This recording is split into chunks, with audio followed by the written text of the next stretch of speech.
Hi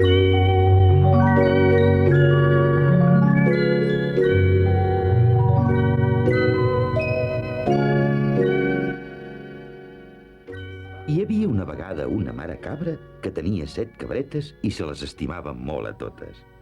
Un matí, abans d'anar al bosc a buscar menjar per a totes, va reunir les 7 cabretes i els digué dolçament: Estimades filletes, mentre sóc fora, heu de tenir molt de compte amb el llop, perquè tractarà d'enganyar-vos.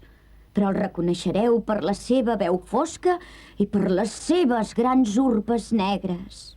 No havia passat gaire temps quan se sentí trucar a la porta i algú que deia: Obriu la porta, nenes estimades, us porto el menjar.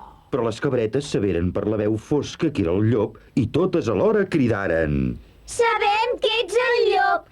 La veu de la nostra mare és dolça i suau. El llop se n'anà a una tenda i va comprar pólvores de talc per menjar-se-les i fer la seva veu més suau.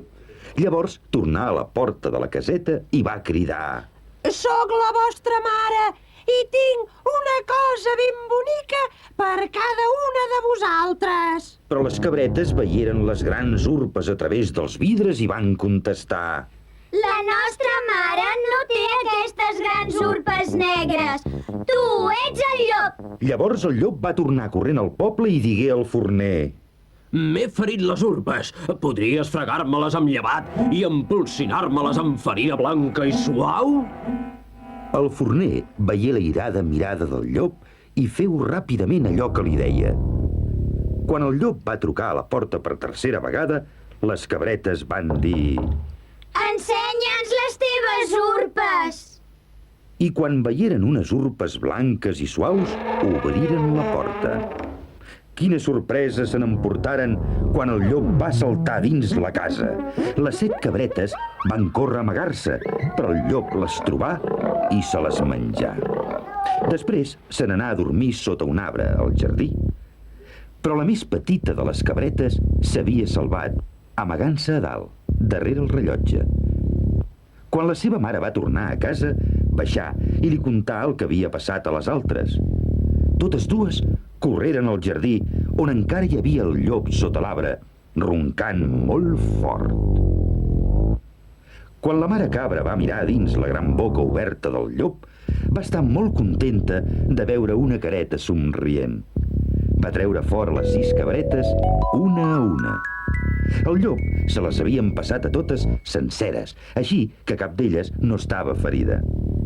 El llop va seguir roncant i la mare cabra li va omplir la panxa amb grans pedres abans de portar la seva família dins la casa.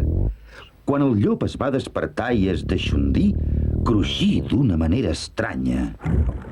Que roda i colpeja contra els meus pobres ossos! Com es poden tornar 6 cabretes en grosses i pesades pedres? I va anar ensopegant cap al pou per veure. I quan s'inclinà, les pedres el feren caure de dret dins el pou. I així van saber la mare cabra i les seves 7 cabretes que mai més no tornarien a veure aquell terrible llop.